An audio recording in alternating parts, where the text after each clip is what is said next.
Rawr! angry about taxes. When did we all get this dumb? Almost only counts in horseshoes, hand grenades, and nuclear warfare. I don't see any bodies, so it doesn't count. I'm angry about taxes. I'm the chef. I want to hear one thing. Yes, chef. Come on, man. Use your brain. The Why I'm Angry podcast starts now.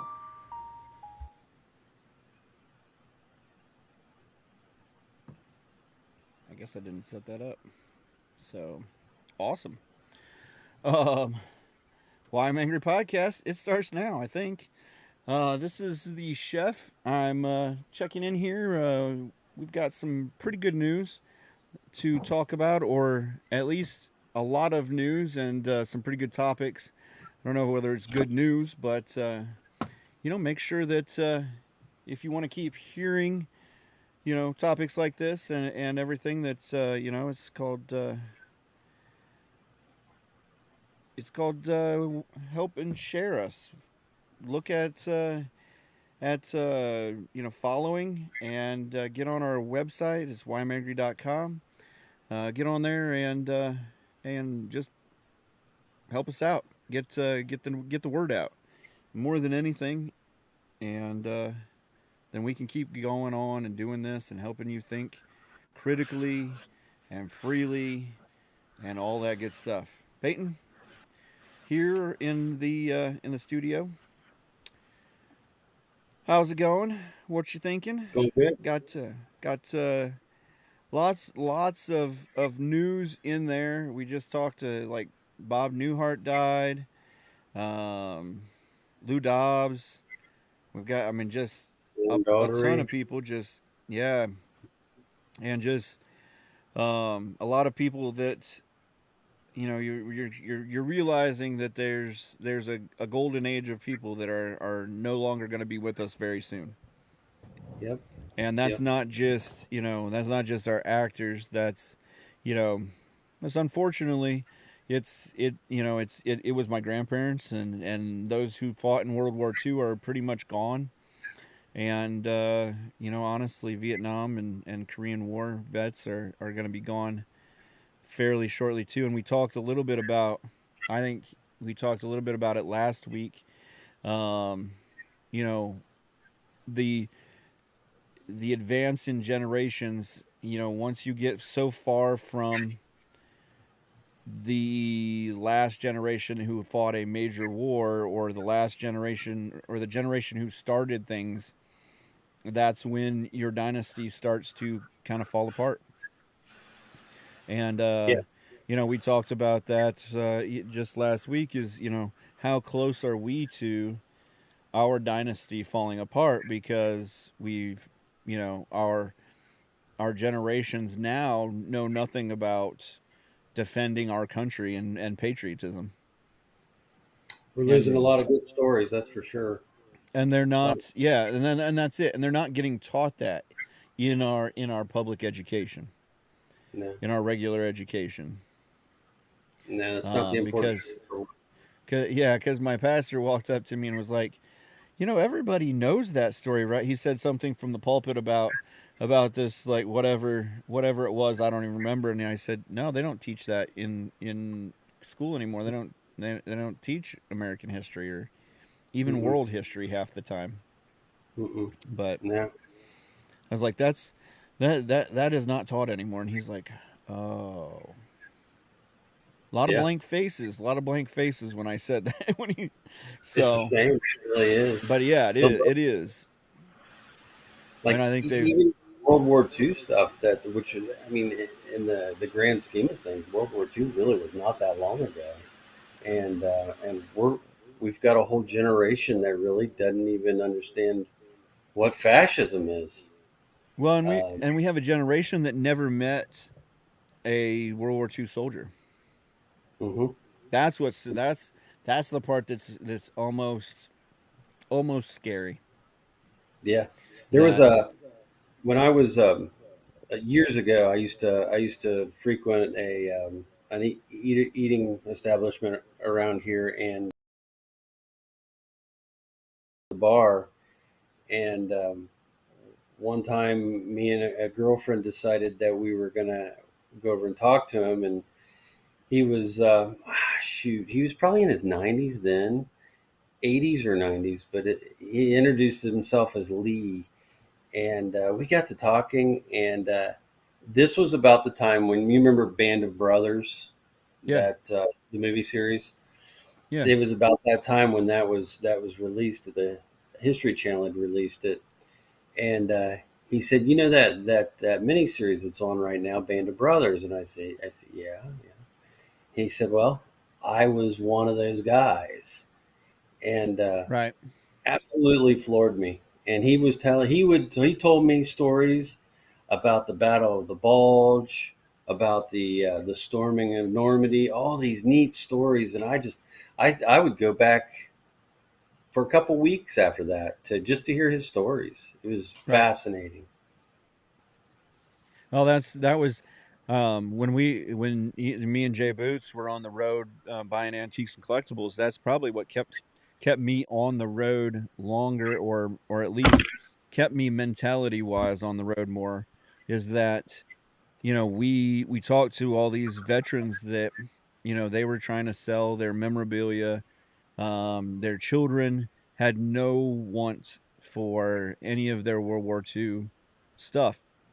And we joked, at that time we joked a lot about, that Germany went to war for power, England went to war for honor, and the US went to war for souvenirs because there were a ton of them out there.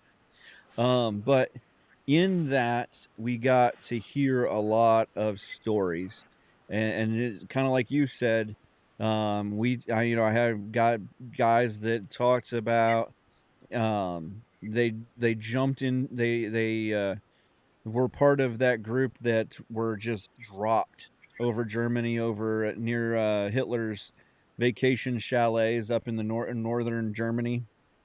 And the one guy goes, I was just they shot me out of a plane, and we were getting shot at, so they just kind of, wherever you jumped out of is where you were going.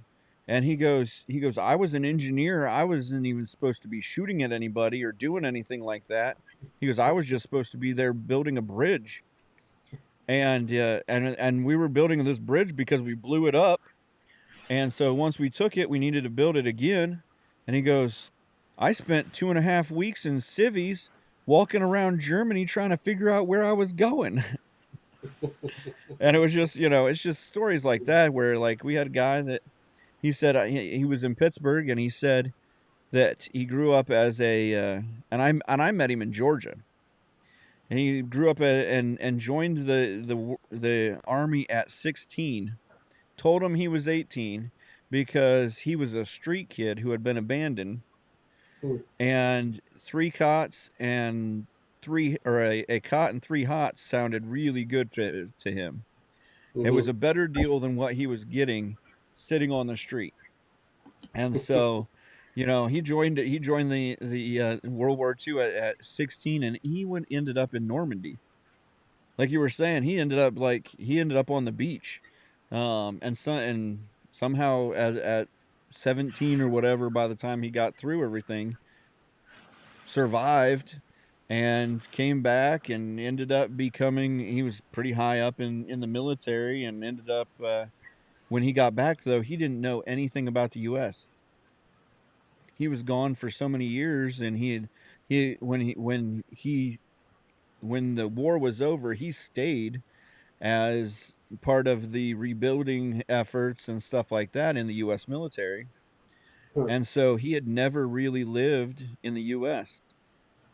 He lived 20 some years in Germany, and only 16 of his years in the US. So It'd just be a culture. interesting things like that where, yeah. And he goes, I had to ask a buddy where to live, and the guy's like, well, there's good fishing here in northern Georgia. So he ended up in Georgia. Yeah, but I guess he still had some invitation to stay at the resort in Germany where Hitler had his vacation chalet. It's now a resort.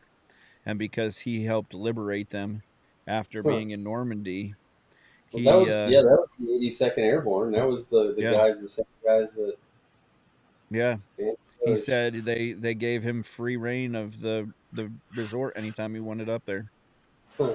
and they still knew him. It's Now, I I'm flabbergasted how grateful France still is to this yeah. day for what happened. It's that's a testimony, it really is.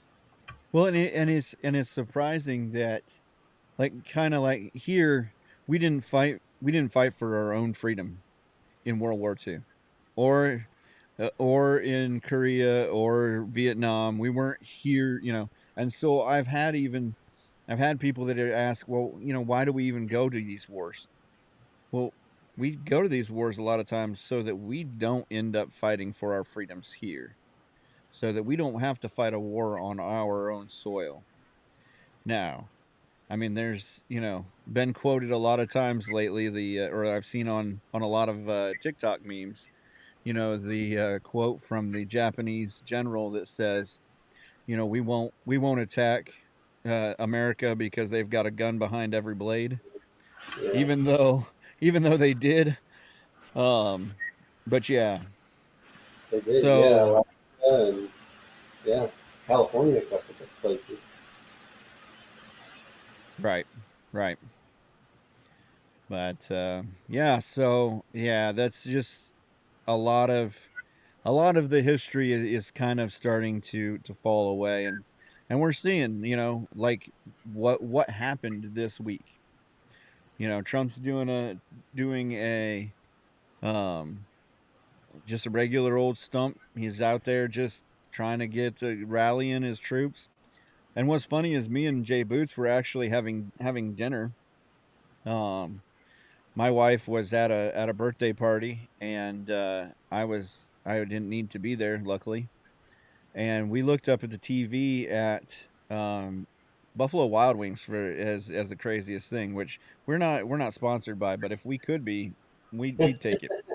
Um, I love but Buffalo Wings. they're solid, solid. Um, but yeah, so we were sitting there having some wings and stuff, and I looked up and I'm like, "Whoa, what's going on at the rally?" And because they had ABC on, and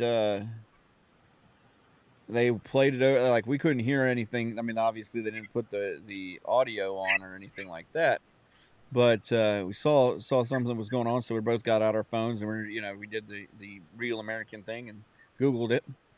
And what was really telling to me was CNN had no clue what was going on, but instead uh, of of reporting what seemed like the news, they said, "Oh, Trump fell." Yeah, I did see that. Yeah, The first article I read was loud Trump fell or noise. something. Yeah, loud noise. Trump fell. Yeah, Trump fell or something. And I was like, well, like miss it completely. Like Hmm. in the 80s, had you missed it that bad, you wouldn't be a news organization anymore. Hmm. So, but that was the biggest telling, and that's the question I have for you. Would you rather be in the 80s or 90s where you had Walter Cronkite and he says, "This is the news," whether he's right, wrong, lying to you or not, because we obviously think that something else happened during the JFK assassination. But would you rather that, or would you rather know that they're just straight being retards and lying to you and they have a spin on it and everything, and all of that? Would you rather red pill or blue pill? Would you rather have ignorance and not know that So, there's some kind of agenda that's not that you didn't know about, or would you rather have it like right now where you just know that everybody's probably lying to you? mm, see, I would rather have it like it was. Um, and even then, at least I know they were lying or withholding. Let's put it that way. They were probably withholding a lot more information than they were lying. They're just straight lying now. They don't even care. Cat's out of the That's bag. right. I don't care. So everything, I don't even turn on the local news any longer because Right. it's a narrative or an agenda. They don't look into the story. They'll give you three or four bits of the story, and they won't give you the full story. I can't tell you how many times I've watched the local news, or even lately, it's been the national news, and walked away with questions. And if you're a news organization, your customers should not be walking away with questions. That's just crazy. That's right. And that's 100%. that's how we get conspiracy theories because no one can trust the information that they're getting. No one can trust the that that whoever's giving me this information does not have an agenda. So I'm just going to logically think it through and come up with some scenarios that I think is the best way it probably happened. Even though it And may that not be the truth, it may be the truth. Who knows? and that's 100% like what we've even been talking about the last couple of weeks is, I know 3 weeks ago I was on by myself and I said, listen, if I'm the only reason that you vote for Trump or Biden, you're an idiot. You didn't go educate yourself. I may be a super genius or not, but if you're just listening to me, then you're part of the problem Yeah. because it was always meant to be an educated voter. Hmm. But they actually didn't trust us to be an educated voter, which is why they had the electoral college. Like people 200 and some years ago realized that we were too dumb to actually educate ourselves, like didn't trust us to educate ourselves, and made it a republic as opposed to a directed democracy. Um, I mean, yes, and no. Um, and I think a lot of it has to do with population disbursement. A lot of it has to do with because I mean, if you remember, the only ones that were allowed to vote when it started were property owners, Property owners, yep. and of course, property owners excluded most women, all slaves. There was a very minority of people that were actually doing the voting. So, so I don't know. Yeah, I do agree on the premise of your argument. I Right. think there was a lot more to it than There that, but was yeah, there was that actual argument about was the was the was was there an education enough for people out there to that were they going to be educated to vote, educated enough on whatever was out there to vote on. So but I'll tell you what, right now, Chef, it can be argued that voters back then, or even non-voters back then, were less educated than our kids are coming out with right now, or are more educated than what our kids are coming out with right now. well, and that argument can be made especially because you you can because I believe back then they had a stance on things. I don't think kids right now, if they have a stance on something, it's not their stance. It's not because they believe something. It's because someone's either told them to believe that way. And Type thing. you get that a lot because you're like, oh, I'm gonna go talk to my dad about what I should be voting for, or I'm gonna talk to I blah gotta blah go look blah. on Twitter, or I gotta go look on TikTok. Right, TikTok's gonna right, tell me how to vote. right. Yeah, no one. And we were talking about this earlier before the show started. No one knows how to critically think any longer. That's it. No one has their own opinion. That's the individualism of the country is that you had your own opinion, and I wasn't going to take that away from you. Instead, if I don't like your opinion, I'm going to cancel you. That's it. And It's that's it. it's not we're gonna agree to disagree, or we're gonna we're just gonna part ways, or we can still be, friends. We just have a differing opinion or whatever. It's now I'm going to cancel you, or we're not, you're just not going to, we're not going to exist together. And Yeah. one of us is not going to exist. And it's definitely not, I'm not going to make myself not exist. Yeah. So, but, yeah. So in that, um, or in instance where we've seen what happened now. Trump was shot. He was grazed at least. I want to still see him with the bullets ear piercing. They've got those earrings that look like a bullet went through your ear, and so I want Give to it I want to see that. give it So, time. but um, You know maybe what maybe though? the All maybe joking get aside, engaged or something. What's that? all joking aside, I don't know, have you been watching a lot of the RNC when Trump comes out and Trump the first day? Did you see the first day?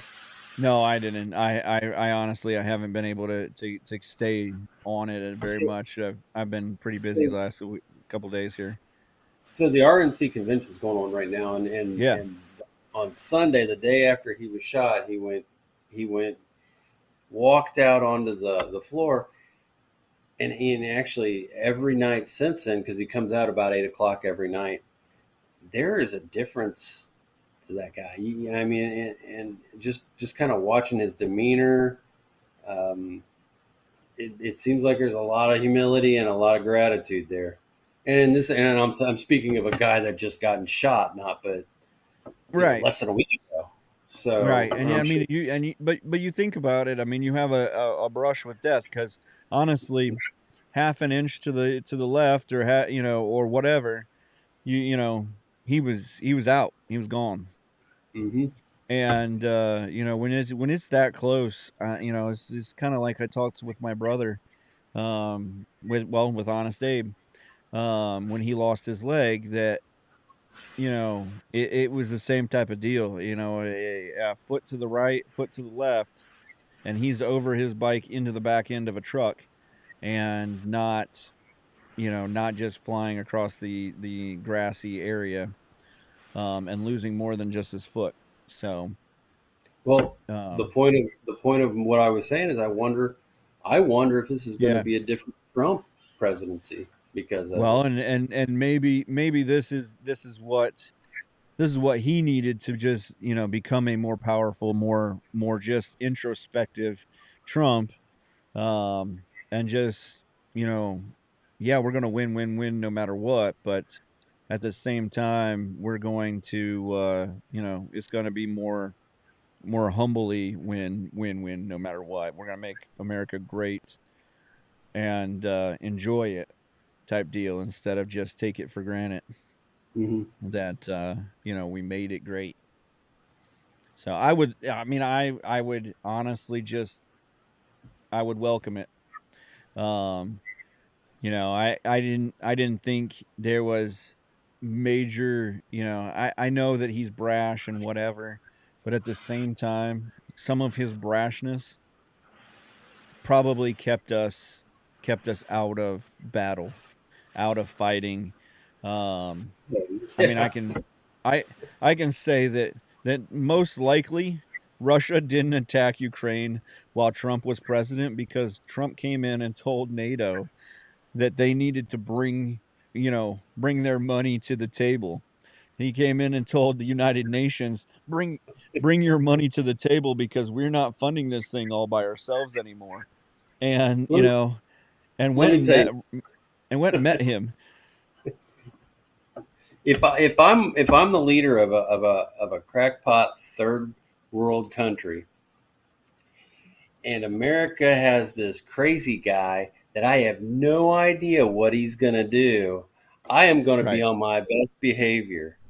And I think from here on out, we should always have brash, crazy guys as our president. Keep us out of a lot of trouble. Yeah, I think that we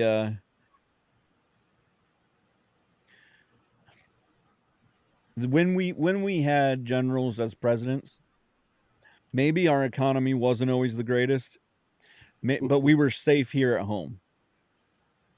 You know, we didn't get into a ton of battles, and you know, if we did, we were well run machines.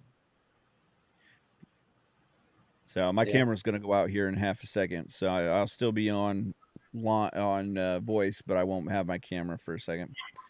I need to get a phone cord. I didn't realize I had left my cord off of it. So get it charged back up. But yeah, so we would be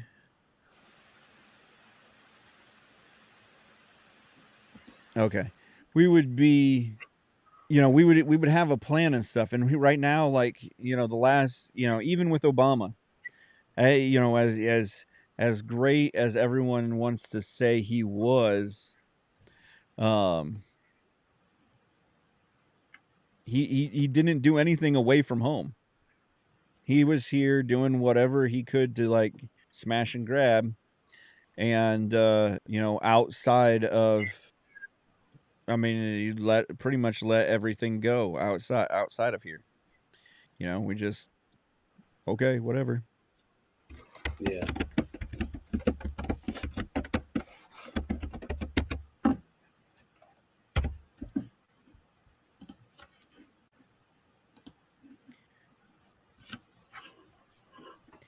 But yeah, no, I do. I would definitely, you know, I would welcome it with open arms if he was, you know, if he's going to be a more humble. I don't think you go through a life threatening thing, whether it's cancer or a brush with being shot or anything like that, without it at least giving you some kind of retrospective. I mean, maybe unless you're like a U.S. Navy SEAL or something like that, that's kind of used to it. You know, maybe the first or second time that's the case, but then maybe the third or fourth time you're like, you know, whatever, cool. But yeah, I don't think you go through something like that, and especially just, you know, I mean, he's a businessman. He hasn't gone to war. He hasn't been in battle. He doesn't, you know, that's not his forte. So I could definitely see him.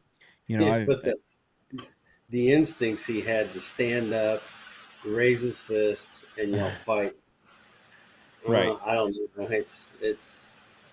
It, it was definitely a divine moment as far as um, the bullet not hitting him at all, or well, grazing his ear. Well, and Uh, then and if you like to watch the video, it looks like he's just swatting a bee or something like yeah, that yeah, until he yeah, sees like, oh, that's real, and then you see him drop.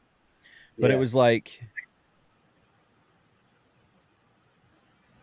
but it, you know, it's like, can't, you know, at the same point, him standing up, we were talking about this, like, how soft is Secret Service nowadays that you let the president who's been like, if Ronald Reagan had stood up after being shot, he'd be dead because they would have shot him a second time. Like the sniper would have been there shooting him a second time. But So there was 7 or 8 bullets that rang out from the shooter. yeah. Only one of them came close to Trump. Well, Did he that's just? what I was wondering too. I don't know whether it was 7 or 8 from the shooter, or it was 1 or 2 from the shooter and then return fire from Secret Service, because if you watch some, there are some videos. There's actually a guy who was on BBC America first. He was like within an hour or two, BBC America had him in like a studio van, Oh, the having a redheaded guy. having a conversation where he's like, "Look, you know, we have video of we were telling Secret Service and the local police that he's on on top of the building with a gun. Like we got video of him with a gun on there." Yeah. And you know, which I wonder how long it is before he's gone. But you know, Well, actually, it came out today that they were aware of the guy for almost an hour prior to this all taking place. They were looking for a guy with a rangefinder. And they had a picture of him. A couple of the local police had taken a picture because he looked suspicious, milling around that building. There's a lot coming out that it's like it's getting worse. Not it's so when it first happened, everybody the whole question: how in the heck did this happen from Right. there? And now the questions are there's getting more and more questions. It's almost getting to the point to where you can't deny the fact that it was absolutely on purpose. Right. Right. Yeah. No, I kind of wondered that too. If I mean, like, and I did see one article where they talked about the Secret Service was so loose. They didn't have enough Secret Service agents, and so they've had to loosen and lighten their prospects.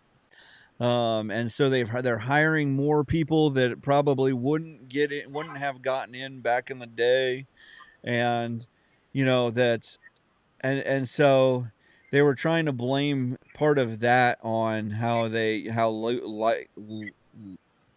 kind of laissez-faire they treated this guy.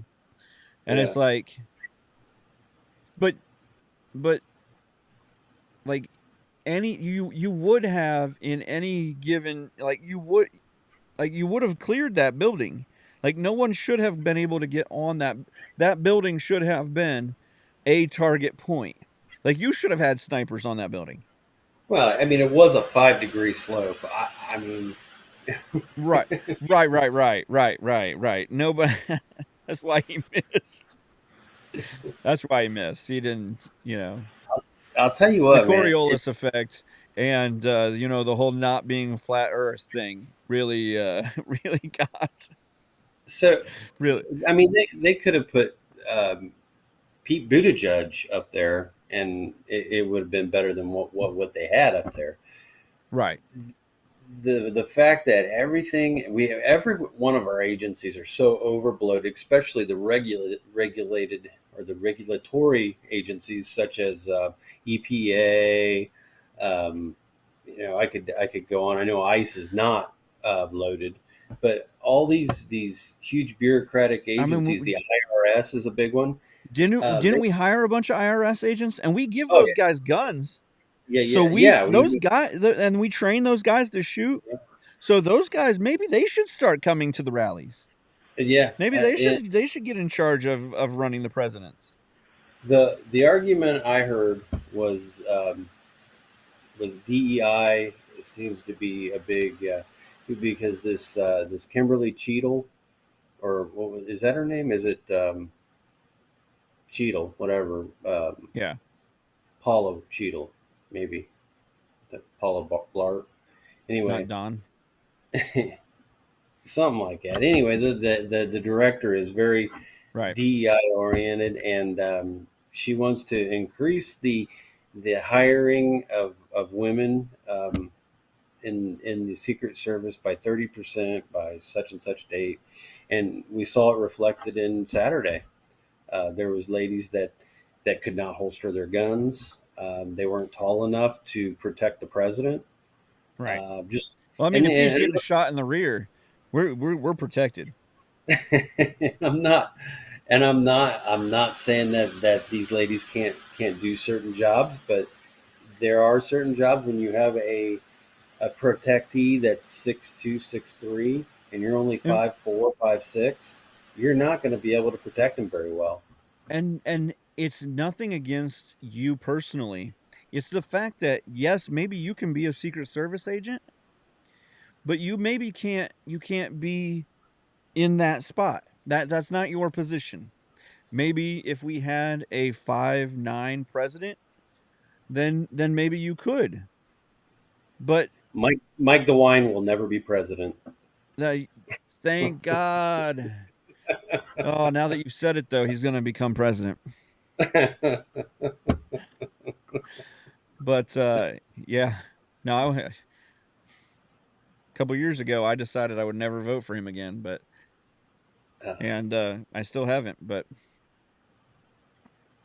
Yeah, they But got yeah, so anyhow, but yeah, so you I don't I'm really not for this DEI crap. I mean, it's just it's junk. Like if if you're the best candidate, you should get the job. It shouldn't matter whether you're white, pink, purple, blue, one-armed, one-legged, a woman, man, transitioning into a pig or a Chinese checker or well. Elmo Well, or you're let's all the pigs stay at home. well, yeah, we normally don't make them have jobs anyhow, right? Um, but I because if you want fair, fair's only fair if we don't look at you at all. If we just Yeah, look at what's on the paper, we just look at what you say, and we take that. And I feel like honestly, we were the closest to that in the '90s. yeah, We and had kind of that was the problem.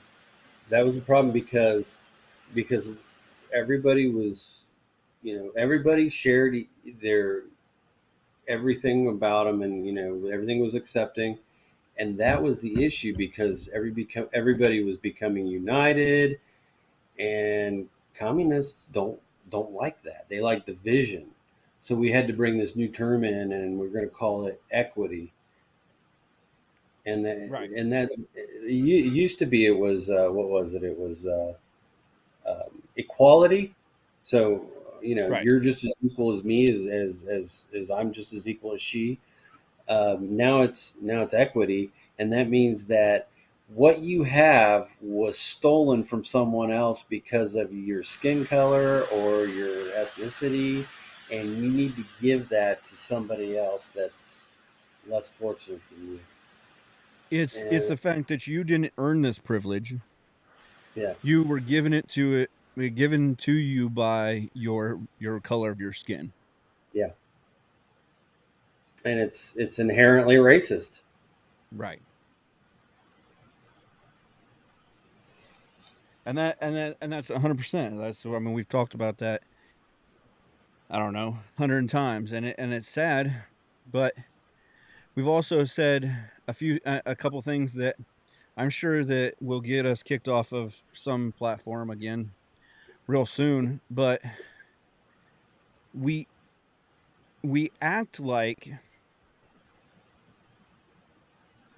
like every minority group is women because women really are. I mean, they might even be the majority. There might be more women than men in the world, but we act like that for African Americans. We act like that for Latinos. We act like that for the Asians, or well, we don't really act like that for the Asians. The Asians are like we just discriminate against them. All the countries in the world pretty much discriminate against Asians. Um, they're still slaves in most Asian countries. Yeah, Um, but we act like African Americans are 50-50 equal. There's 40% African Americans and maybe 50% American white Americans. But it's not that close. It's 14 to 20% at most African Americans in the country. And not that they should be marginalized, but that there's no way to make them 50% equity in equity stakeholders in the country because they're not. There's and only 20% of them. I don't even accept the premise. I really don't. I don't care what color you are. Like you Right. said earlier, I could care less if you can do the job, and whatever you're being asked to do. If you're able to do it, I think you should have it. Right. Um, and there are bigots on both sides, Exactly. and you weed out the bigots and you ignore them and work around them. That's Um, right. The problem the is when a governing body comes in and says you have to. the problem is that the bigots have become the people in charge of the government that are telling us what to do. Right. So the fascists, the bigots, The bureaucrats and whatever you call them, the bureaucrat, politicians. You call them anything you politicians, want. lawyers, liars, whatever. That's the thing is So yeah, no, I don't get how they call someone who votes right fascists. I mean, I'm not gonna I'm not gonna whip your butt because of what you think. And that is ultimately that's what a fascist is. If you don't agree with me, I will beat you down until you do, or I will kill you. right. And that's 100% like that. That's what the fascism is like you said. You're going to take whatever you want. You're going to do it however you want to do it, and you don't care what everybody else thinks. And it's about basically taking power, and a lot of times it's about taking power with fear. Hmm. And so we bandy about this fascism and we say, oh, you're being a bully, you're a fascist. Well, that's not honestly what it is. I'm being a bully. And then there's I'm not taking your power along with my power. You can have your power back anytime you get a pair and take me on. Not that I want to be a bully, or not that I'm like saying let's be bullies, or I'm condoning bullyism. But sorry, I'm also kind of half working on getting my camera back up. But I'm saying, all right, maybe I'll get back up here this time. But that's part of it is that you're, as a we're just not using the word right. Like we say it as a bad word because it's a talking point on emails from everyone in their mama is putting out an email setting saying this is what we're following, this is what we're saying to this week, this is how we're doing it. And you know and the other side, or the rest of us who think for ourselves, don't think we need a group of people that think just like us. And so we think for ourselves instead of putting out our own group. And because we all think for ourselves, we're like that Red Bull commercial where everybody thinks they think for themselves, and we're just all flying off in the middle of nowhere saying the same thing. Yeah, yeah. So, all right. Well, is there is so I did read where, and I don't know, and this is part of it that we just kind of talked about is who was the guy? Who have you because there's so many news organizations trying to spin their agenda. Like I've heard three or four different kinds of stories. I heard that it was Iranian dissidents that had come across the border, that he was part of, they're taking credit for it. I've heard, like, I think we were talking before, you know, l- what's your take on it? So, you know, honestly, Chef, I don't know if we'll ever know who this kid really was, or what his motives or intentions were. Um, because after this happens, especially initially after it happened, I human nature makes me want to look up that those to answer those questions, because you automatically ask, why would anybody do this? And then you get into that, everybody trying to get the news out as quickly as possible, and they don't even know if it's Right. true or not. So, as far as we knew, he had three heads and could fly, and this, that, and the other. Um, Well, I but mean, Trump after, fell down because yeah, he's not fit to be president, so he fell down. And and Yeah, that's and that was the very early the first report. But when, so now that the dust has settled a little bit, and well, before I start, I got a question for you. Do you trust? Do you trust the FBI is going to give us all the answers? no, no. I mean, ever ever since that magic bullet, I think we're being lied to no matter what. Yeah, I feel the same Um, way. So you don't know Honestly, what. and actually, it it still astonished me, and I tell people that I've said this a million times. I don't know if you're old enough to know. Did you watch the movie Wag the Dog? Oh man, It no, I was didn't. Dustin Hoffman, and and there's a part in the movie where he's sitting in a limo, and they're talking to him, and they say, "Well, we're down so many points, blah blah blah."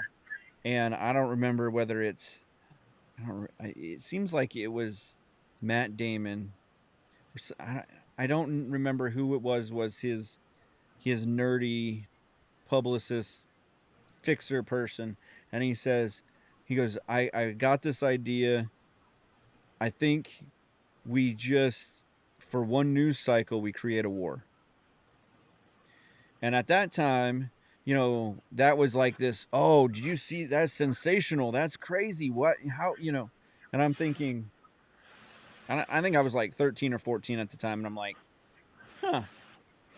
And they create like literally they take video of these, F whatever's at the time and these MiGs, and they just create this like not even war but this skirmish that happened over near the Russian border.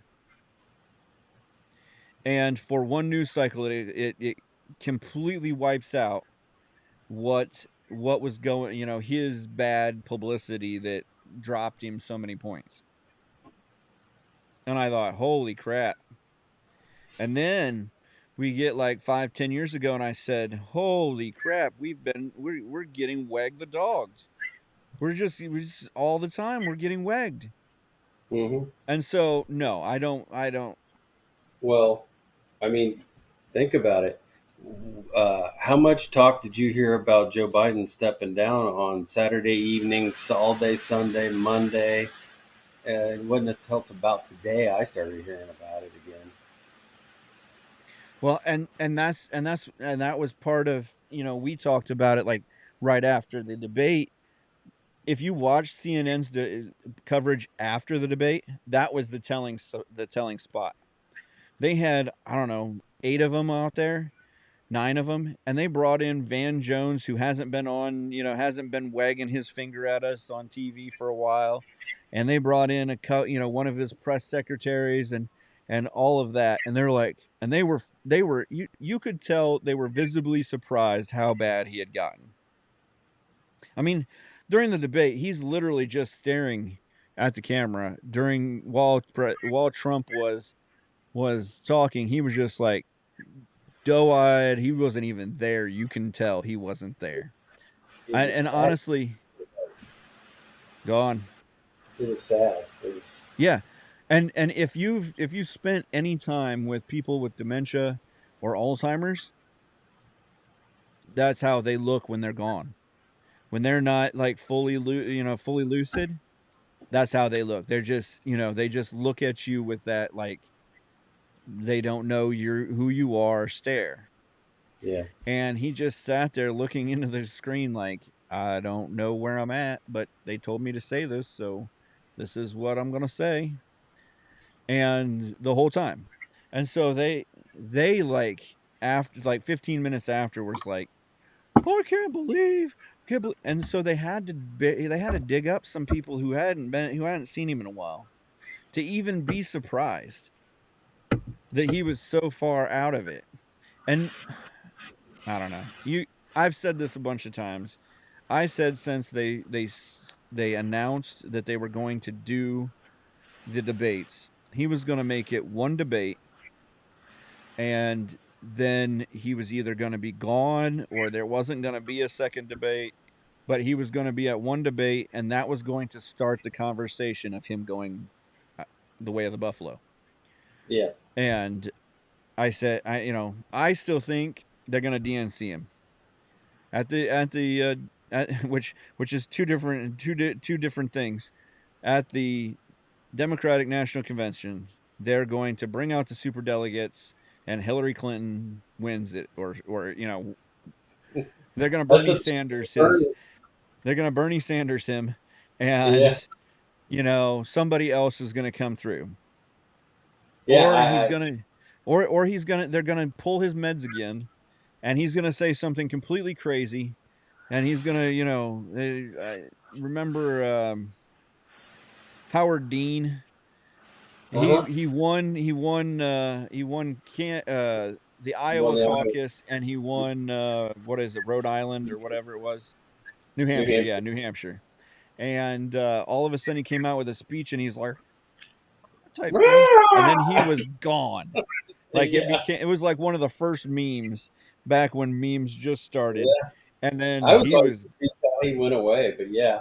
I mean, he became he the DNC chairman, but he became the chairman, and they're like, well, we can't, but that's what's so crazy about it is he can have such a terrible debate and he's not gone, but dude, you yelled yeehaw and he's out. yeah, that's a good point. So, But that's what I've said even about Obama. You don't know where his actual birth certificate was, but dude says yeehaw and he's gone. yeah, Difference in yeah, time frames here now. yeah. I think Biden will be gone before Saturday. This COVID thing is going to become a lot worse than we think it is, and he just will not be able to serve as the candidate any longer, and he's going to pass his delegates on to Harris. Is what I think. I think that's how it's going to go down. I really hope it's not Harris, but I do think if it is Harris, I I, Well, I it has to be because that's the war chest. In order for it to be otherwise it gets transferred to a pack, and yeah. then it gets divvied out. So then it has to go Harris. Plus the Congressional Black Caucus will fall apart. The black vote will not be there because they're kind of depending on that was the whole deal with Harris getting nominated as vice president, and then they would get the black vote. And so they're in a sticky wicket. One might say. And I can see that. I mean, I thought more of the money would come. I thought most of the money came from the DNC after the convention. That's when most of the money was actually drawn out. And that's how that's how he would finish out, or whoever would finish out, is with the money from the Democratic, even though there was a super PAC. But I don't know. I just don't. They're gonna do something. I mean, they can change the rules, right? They don't have to follow the And rules. that's what I've been arguing all along. I mean, they don't care about rules. I mean, they've proven that with the Right. student loan, which I heard today got knocked down by a federal judge that said that the student loan forgiveness Yeah. will they can't go forward with that, but that Supreme Court already told them that, and they don't care. So I mean, Well, what's the and that's what was great is he took a victory lap. Oh, we got this much student loan done, yeah. and it was the same student loan program that they had already that was already in place. If you served for a year as a teacher, as a police officer, as a blah blah blah, then you got so much of your student loan forgiven. Hmm. That's already been in place for like 10 or 15 years. That Hmm. nothing new. Yeah, that was to inspire people to become teachers and firefighters, and it's Police, been around yeah, for a long time. EMS, and yeah. Yeah. But yeah, so and like I went and I looked, I was like, "Oh, did I get my student loan taken off?" And I had actually, but it was because the school that I went to was in a class action lawsuit for predatory lending. Oh And yeah. so, yeah, so for some reason I guess in the final judgment or whatever, they actually, they signed off all of their debts to the government and whatever, and we got our loans So taken here's off. the criteria is that you have to be a graduate from Yale, Harvard, or Cambridge or Columbia. You have to be working for the federal government. It's like a really select group of people, and they're very Right, high. They're elitist people. I mean, it's not right. the common you and me that are Who have working. already paid their debts Yeah, off or are in the process of paying their debts only because they're just, they're paying they're investing their money in other things that make them more money than paying off their debt. yeah. So I mean, it's the people who really don't need the money. Right. One, we are paying off their debt. I like how they throw around forgiveness like it just vanishes. It But doesn't just and vanish. it it's kind of like amnesty. These people did come here illegally, but let's give them amnesty. Let's just give them a free ride. All those murderers and all of those other This land people is that. my land. This land is your land. Don't you know the song? That's right. But I thought this land was my land, and you came here illegally, but you had your own land somewhere else. Oh, So I don't know.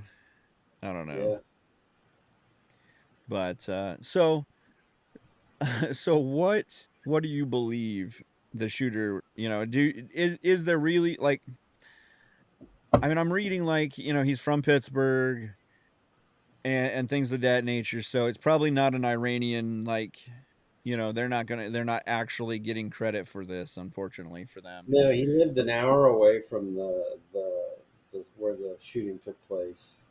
He and this is what's weird for me is I heard that his parents called the police, and mind you, this was 3 o'clock on a Saturday afternoon. His parents called the police and said that their son hadn't returned home today. They were worried that he hadn't returned home. Now, why would you call the police? I have, and this is a 20-year-old kid we're speaking of. I have a 22-year-old. If it's Saturday and he's not home, I'm not calling until 48 to 72 hours later, and I haven't heard from him. Right. Right. The same day. So that was kind of an odd report that I heard. Well, they Uh, don't want to go to jail like those guys from Michigan. yeah, that's exactly CYA. CYA. That's exactly what I thought of. Because we know that he donated $15 to Act Blue, which is a far left liberal organization. Right. He's registered Republican, which we know that the Democrats like to play games with our primaries, and Right. they will register as a Republican so that they can get help kind of usher in a candidate that they think they can beat. And happened to be Right. Donald Trump, I think, is what Joe Biden thought he could beat Donald Trump. Um, sounds like he was just, he's a typical kid, and that's the problem, is that it was a kid in a home that was void of God, a lot of video games, a lot of time, um, and he got influenced by what sounds like. And this is and I don't, like I said early on in the show, I don't know how much of this is true and how much of it is misleading. Right. But he's just a misled kid. He didn't know God, and so he has no moral compass, um, and decided to make his mark in the world. So And not to go too conspiracy theorist, but what's not to say that the US government doesn't have a group of video game playing whatevers on chat rooms we know proselytizing. we know 100% true, and there is no conspiracy behind this, that they absolutely set up an operation, and the FBI was the one that motivated the people to to kidnap Gretchen Whitmer, which is the Michigan governor, and that kind of fell apart on him because the two FBI agents were very were idiots, so to speak. But yeah, they do it. They do it all the time. That's Right. no secret. So I mean, yeah, they could absolutely have done it this way too. They could have pulled the kid aside and said, "You know what? You if you want this, that, and the other, you want your family taken care of. You know, we want you to do this for us, and we won't hurt you. We'll put you into secret protection after you're done. You know, and Right. and everything will be okay." And he probably thought, I'm going to be living my life and the rest of my life in the lap of luxury Protective custody in some because we need two-bit to get rid of hotel in Florida. Yep. and That's what well, I said. I said they shootered that kid. yeah, yeah, They literally they told they get sold him a evidence bag of quick. goods. They said you're gonna be a patriot, blah blah blah. And this kid like, okay, cool. I'm gonna set my family up. I'm gonna, whatever. And they used him as a scapegoat. He wasn't even part of the FBI. Yeah, yep. I mean, and 20 years ago, I would have said, "You're crazy, chef. That is just nutty thinking." But Right. today, that is an absolute valid thought process because we've seen it recently. And and and as much as we're not a third world country or we're not a developing nation, if you see these things in other countries happening, they're 100% happening here. We've just Mhm. developed them better.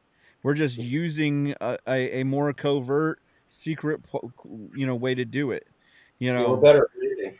here's the deal: Franz Ferdinand. Here we go, right here. He almost became it. Yeah, You that's know, absolutely. and that And was that's the one of the other things I heard is like had they missed, how much different would the country be today, or in the days after, how much more of a powder keg would that have let off? I mean, the minute I saw that it was happening, there was adrenaline running through me, right. and I'm not quick to do stuff like that, but it was just like all the alarm bells were going off. I was ready, I was ready to whatever Right.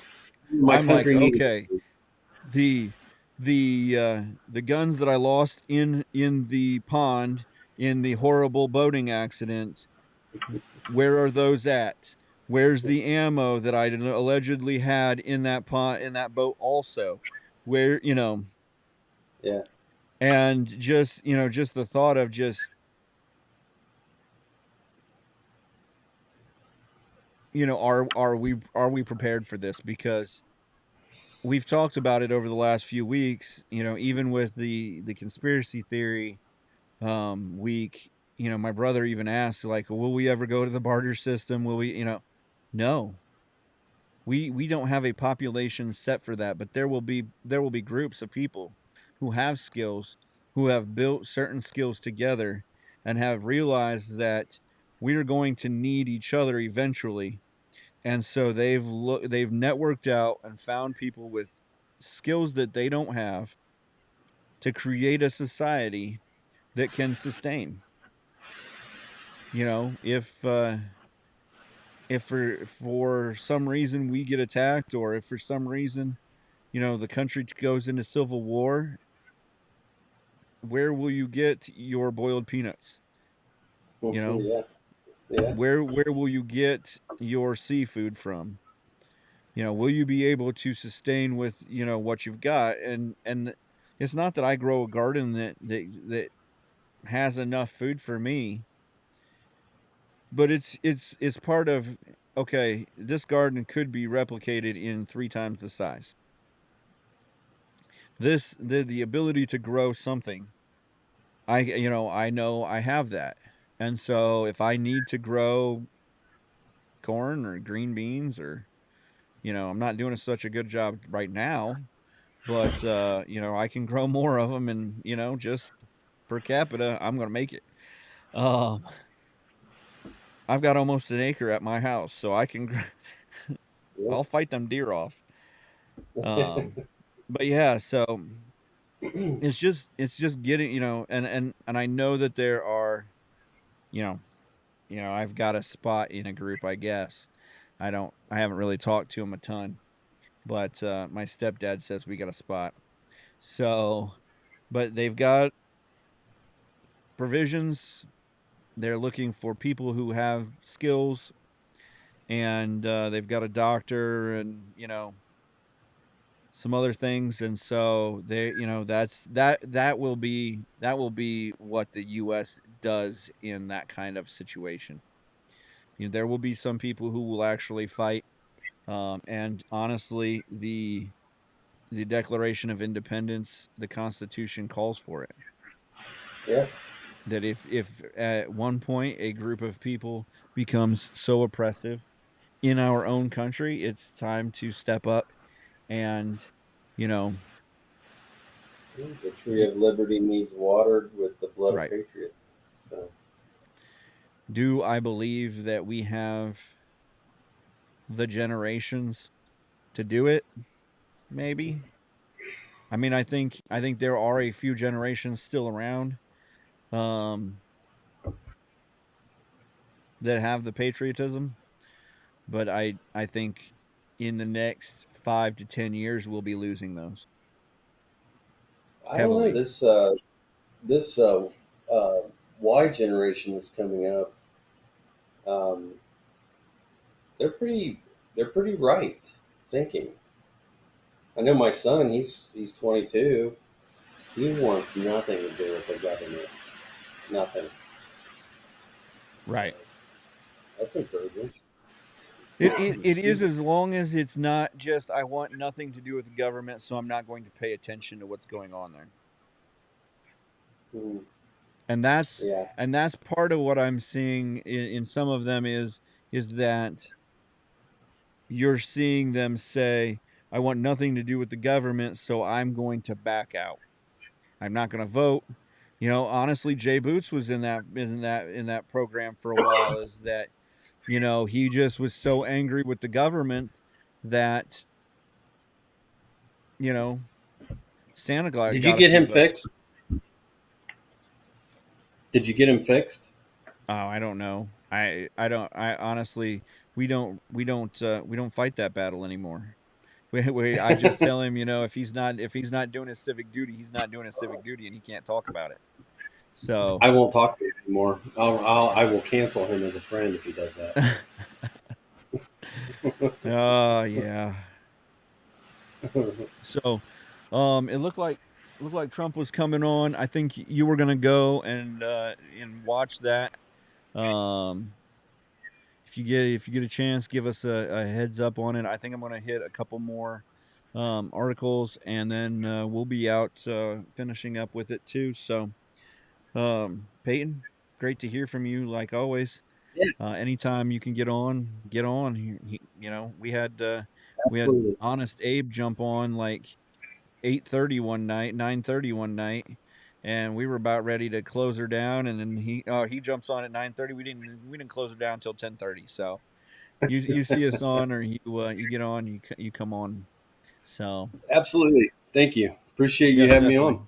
definitely. All right. So one thing we didn't get a chance to talk about um, was JD Vance has been chosen as, and I wish we would have gotten a chance to talk about it because I did want to hear his take on this. But so JD Vance is now the running mate to Trump, and my question really was to him even was, what does he gain by adding Vance to it? Um, because it looked like there's Marco Rubio, um, Doug Burgum, which again, I know that at one point Ramaswamy was on there. I I just felt like if if you were going to choose, and 100%, I do like Vance. I've actually talked to Vance myself, and I really do like him, 100%. I have no qualms with him being the choice. I really, because he's here in Ohio. I when I ran my food truck, I actually, got to talk to him a few times at different rallies and stuff. And I didn't know, I don't know whether he gains a group, kind of like what we were talking about. We got to keep cackling Kamala on there because she commands the black vote. Um, but I kind of wondered, like, you know, I love him. I like the choice, but the optics of it is,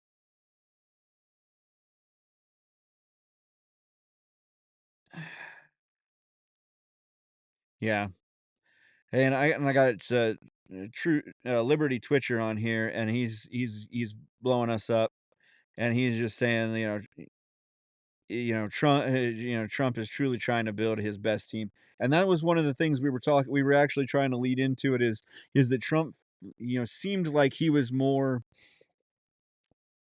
introspective, and that's why and maybe that's why he chose Vance, is because, honestly, if the country if he does get assassinated, or he does, there is an issue that he can't run the country, that maybe Vance is his choice. Maybe he's the best choice that he sees to run the country afterwards. And and he's even talking about how Vance is a good team player. And that's what I talked about also, is I haven't talked to Vance for a few years now. And I'm just hoping that because he's only been in office for so many years, he's not been there forever, um, that maybe he doesn't owe everybody that some of the others do, or that some of the others have. And maybe that he just, like you said, he's just the best guy for it. He's just gonna be able to steamroll it, and with his background and everything, he's just going to be that guy that can command authority. Um, yeah, Liberty Twitcher says the Vance seems like an excellent balance to the Trump. Trump talks simple and direct, but Vance seems more detailed. And I do think, like, if Trump will say we're going to make America great, and Vance will come in and say this is how we're going to make America great, and he kind of gives the plan, um, because and I think part of that is that he's a military soldier. He's been part of the military, and when you speak in that realm, and I think that goes back to our conversation earlier, that we talked about how, a lot of times the management of our foreign policy was better, our safety was better under a former general, or a former person who was in charge of the country's military. And with that being said, I think they're more easily electable, because they give the plan. That's what they're built to do, is to give out the plan. And if your people don't know the plan, then they can't do their step in the plan. And even if they don't know the whole plan, because like Colonel Sanders, 9 herbs and 11 herbs and spices, and you don't know the whole recipe, if you do your part of the recipe, then it all comes together. And even if we don't always know the whole plan, if we know part of the plan, then we know how to do our part of the plan. Even as Americans, we have a part to play. And so if we're going through the what's going on, if we're going through it, we can do our part. And I think that the Democratic Party they do a better job of that by, like we already talked about, sending out the emails and sending out, all of the talking points, whether it's daily, weekly, or monthly, depending on how you subscribe to the mothership. That they do a better job of getting the word out. And so without the ability to critical think, those people, the people who follow them don't want to critically think anyway. They want it spoon fed to them. And so they just, you know, spew out whatever they get told, and then they go on. But and maybe that's the case. Maybe there is no like but you have to look at the optics. I mean, and we talked about this, that the best person for the job should be the one chosen. And I've even talked a couple weeks ago about how, when Biden came out and said, "Well, I may not be as fast as I once was. I can't run as quick, and I can't speak debate as well, and I can't, then we don't want you as president because you're not at the top of your game. I don't care if you're only 10% less than you used to be. You're not better than everyone else in the world, or better than everyone else in the US even." And so I I just I don't want you to run the country. This is the biggest, most prestigious job in the world. You you aren't qualified because you're not the biggest, most prestigious person in the US even. So go away. Not supposed to be voted for. So, but I do really like the JD Vance, pick. I was actually hoping that he would pick JD Vance, but I didn't want to lose the election because well, it's just two white guys.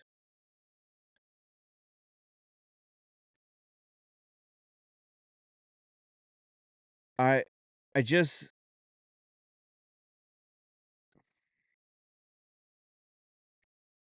I just didn't want it to be, I honestly, as much as I don't think it matters.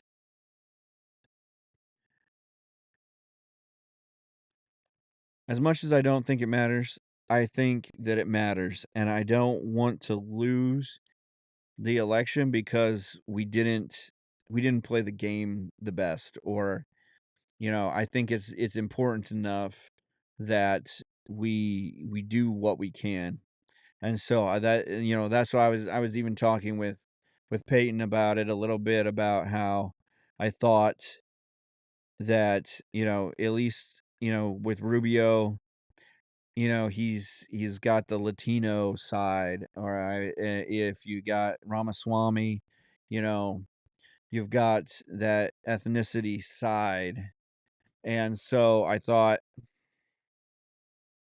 we could, that made sense. Or even if we put a woman on the ticket, honestly, I none of those people I really want to be president after this, like next. Um, where I could see JD Vance being a good leader, a good president after this, or after Trump. And maybe that's what Trump sees, is that, let's give a guy who actually could lead the country in a positive direction a spot, a chance. Let's give, let's put it, let's reach our hand out to the next generation and build legacy here, as opposed to just advancing our strategery and, doing it that way.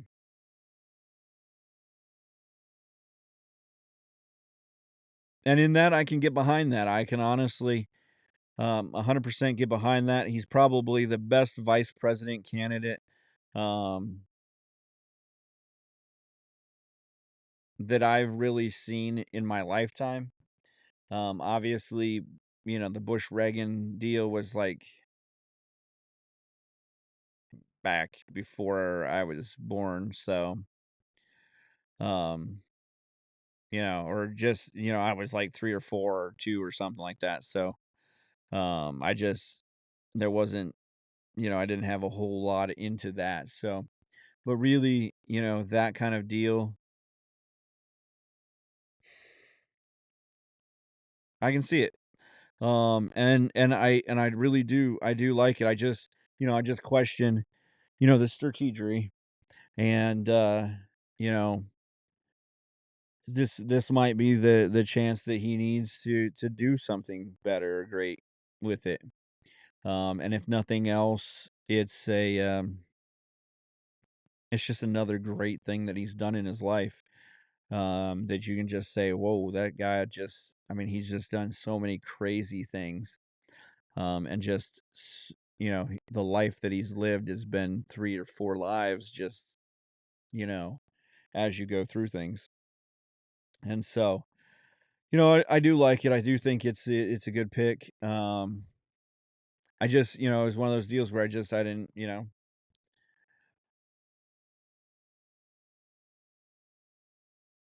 so, and then, just on the piggyback of that, same day, separately, a federal judge dismissed Trump's criminal indictment over his handling of classified documents. The judge ruled special counsel Jack Smith's appointment as prosecutor violated the U.S. Constitution, which required such appointments to be made by the president and confirmed by the Senate or by an act of legislation. Um, and then Smith intends to appeal. Like, let it go, man. They already said that he had immunity for acts of work while he was president. I think that slides, some of that slides into the federal document stuff. I think you can get even kind of argue that that's part of it. Um, and just, and just get into it. I've got the Trump speech on behind me here.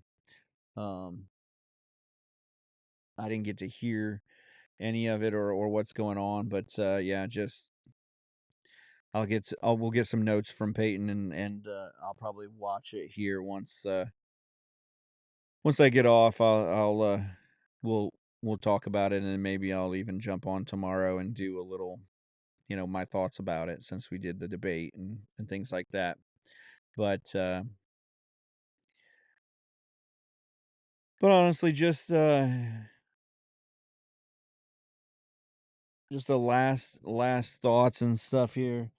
Um, can't believe Hulk Hogan's talking at the RNC. I didn't get to see that either, but I'm going to go back and YouTube that sucker.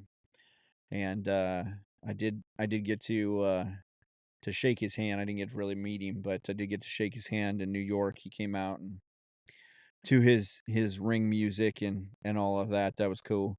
And then at a card show, he was doing an autograph signing in White Plains, New York, and it was right after Ric Flair was sent to the hospital for the flu and all of that good stuff. And this was before COVID, so he was came out and gave a nice speech for Ric Flair. But cool enough guy, interesting nonetheless. But yeah, so I'll look that up. But just final thoughts on it. I mean, honestly, if Trump was if nothing else, Trump was shot and he becomes a more introspective, more humble um leader, I think he still needs to be outspoken. I think that part of his shtick is, and part of, like we talked about, part of how he keeps America safe is the fact that he's not afraid. He is willing to go out there and do what it takes and say what it takes to get things done. His negotiating skills, the ability to know the person across the table from you, or at least be able to intermingle around that, I think has been again what it takes to get things done. And so, um, if that if the if the shooting took that or did that, then I think a lot of people are going to say thank you, um, to the shooter, not in a ho ho thanks guy, or not in a way like Tenacious D and all of that, where oh shouldn't have missed, don't miss next time, um, type deal, but in a way like, okay, we can see that this was a turning point, and we're grateful for that turning point because I know a lot of people are super turned off by him. And honestly, I've always been of the mindset that I honestly I want to see the results. And yes, I care about your deal, your integrity, but I care less about your integrity and how people perceive you, and I care more about the fruit that comes from your tree, the what you produce. And he's honestly he gives benevolently. He ran our country swimmingly. Like, we didn't get into any major battles. We were working on getting out of Afghanistan, not the way that we did. We caught up to a lot of mercenary terrorists and decided to end their careers. We, stayed out of major battles. We pulled people out of places where they shouldn't have been, and all kinds of stuff like that. And I think that we still need some of that. Obviously, I don't want him to go quiet. I don't think he could, but I also think that um he just, if he can just stay on the course and stay on it, and I think even you saw it in the debate where he didn't get crazy. He could have made it a mudslinging match. He could have like just attacked him straight on, and you would have watched Joe go a lot. Or he would have just Joe would have just said, "You're lying, you're lying, you're lying," and that would have been the deal. And we could have seen that, but we didn't see that. And as much as CNN and NBC and all of those guys wanted to say he was bullying him and he was an angry protagonist, and he was he was just he was just pushing him around, and he was being mean and hateful. That that's not the debate I saw. He told the facts, he told the truth, um and he called him out. And Joe Biden didn't have anything to say about it. He didn't have any words to debate him. He wasn't able to think on his toes to come back. There was no argument. It was just, you're lying. And on this thing, we created 15,000 jobs and blah, blah, blah, blah, blah. All a bunch of lies. But I do think you don't go through an issue like this or a life event like this and not come back a different or changed person. So Again, get on, follow, like, and share us on whyimangry.com, on whyimangry on all of your social media devices, all of your social media pages, and wherever you get your podcasts, just go over there and search whyimangry.podcast, and you will find us. And just like it, hit the RSS automatic download, get the podcast, and honestly start thinking for yourself. Get out there, get the information that we give you, get the ideas, the thoughts that we start in you, and just take them out and start Googling it and see how crazy Google is. Like, I 100% have been Googling things just to see, not even to like actually get the information, but just to see where the information's at. And that night I looked at the top trending searches on Google. Trump was not one of them.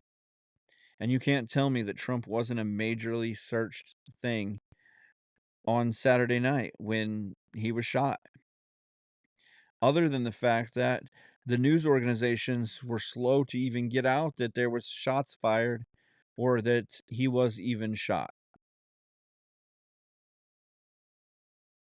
So get on, get out, get our name out, get the Why I'm Angry podcast out, get angry, get on here, laugh a little bit, get less angry, go back out in the world and get angry again. And if you want, shoot us some emails at whyimangry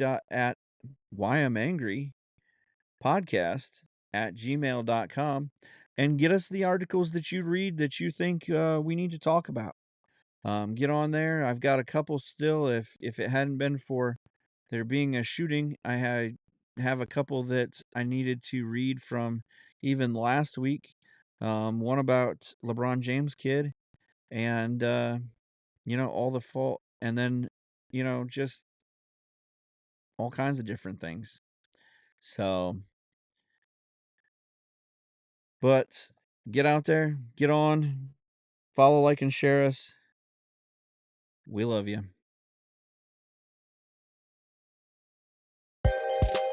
Remember to follow, like, and share the Why I'm Angry podcast across all social media platforms and anywhere you get your podcast. The Why I'm Angry podcast ends now.